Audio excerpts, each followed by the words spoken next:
చేసిన పరిస్థితి మనకు కనిపిస్తుంది. మనతో పాటు అలేఖ్య గారు ఉన్నారు. అలేఖ్య గారు, సో నమస్తే అండి. నమస్తే అలేఖ్య గారు. సో ఇప్పుడు చూశారు కదా, ట్రంప్ కొద్దిసేపటి క్రితం ట్రూత్ ప్లాట్ఫామ్ లో ఆయన అభిప్రాయం వెల్లడించారు.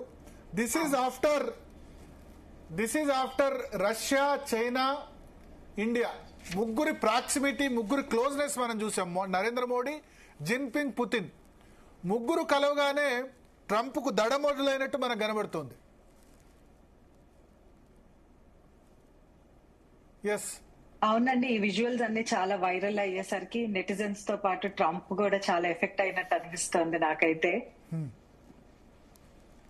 సో దానివల్లే ఆయన మళ్ళొకసారి క్లారిఫికేషన్ ఇవ్వాల్సి వచ్చింది, అంతేనా? అవును, దానికి అదే మీరు చెప్పినట్టుగా ఈ ముగ్గురు కలవటము ఒకటే స్టేజ్ మీద అన్న దాంతో పాటు తన కంట్రీ నుంచే ఈ నెగటివ్ కమెంట్స్ అన్ని వస్తూ ఉండటం వల్ల అలా ఎక్స్ప్లెనేషన్ ఇచ్చుకునే పరిస్థితి వచ్చినట్టుంది.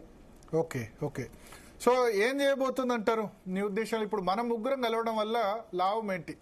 రష్యా అంటే మన రిలయబుల్ పార్ట్నర్, బట్ చైనా నమ్మొచ్చా మనం ఇక్కడ ఇవాళ ఉన్న పరిస్థితి? అంటే అదే ఈ విషయం మీద ఆల్రెడీ రష్యన్ ప్రైమ్ మినిస్టర్ కూడా ఒక స్టేట్మెంట్ పాస్ చేశారు. ఇండియాకి చైనాకి ఉన్న బార్డర్ డిస్ప్యూట్స్ అన్నది మనం ఫస్ట్ క్లియర్ చేసుకొని ముందుకు వెళ్ళగలిగితే అప్పుడు ఈ RIC 2.0 అన్నది చాలా గట్టిగా నిలబడుతుంది అని రష్యన్ ప్రైమ్ మినిస్టర్ ఒక స్టేట్మెంట్ కూడా ఇచ్చారు.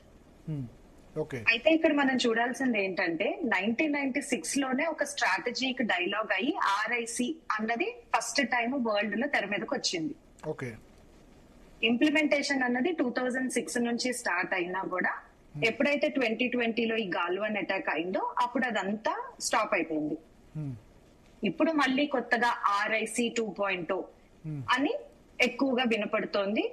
దానికోసం అని చెప్పి మొన్న ఇది SCO లో జరిగిన ఈ మీటింగ్ లో ఈ హ్యాండ్ షేక్స్, వాళ్ళు ముగ్గురు అవుతూ మాట్లాడటం, ఎప్పుడైతే ఈ వీడియోస్ అన్ని వచ్చాయో అందరూ RIC వచ్చేసింది అని అస్యూమ్ చేస్తున్నారు.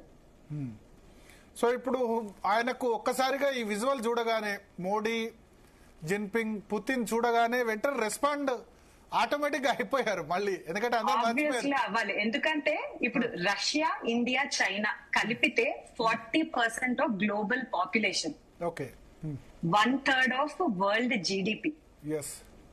వెస్టర్న్ పవర్ ని ఏదన్నా ఢీ కొట్టాలి అంటే ఈ మూడు కలిస్తే మాత్రము అది ఖచ్చితంగా పాసిబుల్.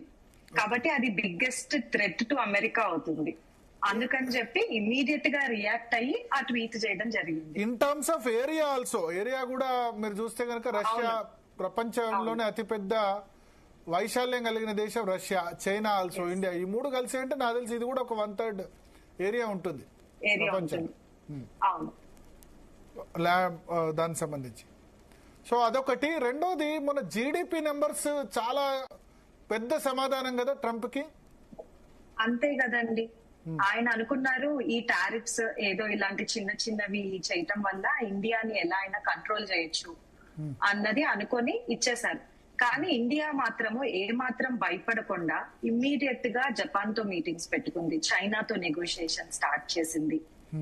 రష్యాతో ఎన్నిసార్లు వార్న్ చేసినా కూడా మా ఎనర్జీ సెక్యూరిటీ మాకు ఇంపార్టెంట్, మాకు రష్యా నుంచి క్రూడ్ ఆయిల్ రావటము మాకు చీపర్ ప్రైజెస్ కి ఇస్తున్నారు, మేము అక్కడి నుంచే తెచ్చుకుంటాము, అది మాత్రం ఆపము అని ఖచ్చితంగా క్లియర్ గా చెప్పేసి రష్యాతో ట్రేడ్ ఏమాత్రం ఆపలేదు. ఇండియా ఎక్కడా తగ్గలేదు. 50% టారిఫ్ వేసినా కూడా US తో వెంటనే కాళ్ళబేరానికి ఇండియా వెళ్ళలేదు. నెక్స్ట్ ఏంటి అన్నది ఆల్టర్నేటివ్స్ చూసుకుంటా ఫైనల్ గా ట్రంప్ తో బైలేటరల్ మీటింగ్ పెట్టుకుంది. ఇలాంటి స్ట్రాటజిక్ స్టెప్స్ అన్ని ఇండియా చేయటం వల్ల ట్రంప్ ఇప్పుడు ఈ పొజిషన్ లో ఉన్నారు. ఓకే, సో ఇప్పుడు ఆయన మళ్ళీ ఒకసారి రీట్రేట్ చేస్తూ మేము అంటే ఆయన ఎక్స్ప్లెనేషన్ ఇచ్చుకుంటున్నారు అక్కడ దేశ ప్రజలకి, ఇండియాతో ట్రేడ్ చేస్తే మళ్ళీ అది మాకు డిసాస్టర్ అవుతుంది అని చెప్పి ఎక్స్ప్లెనేషన్ ఇచ్చుకోవాల్సిన పరిస్థితి వచ్చింది. అవును, యాక్చువల్ గా అండి మీరు ఇందాక ఐఫోన్స్ గురించి మాట్లాడారు కదా, ఇనీషియల్ గా స్టార్ట్ అయినప్పుడు ఐఫోన్స్ మ్యానుఫ్యాక్చరింగ్ యూనిట్స్ అన్ని అమెరికాలోనే ఉండేవి.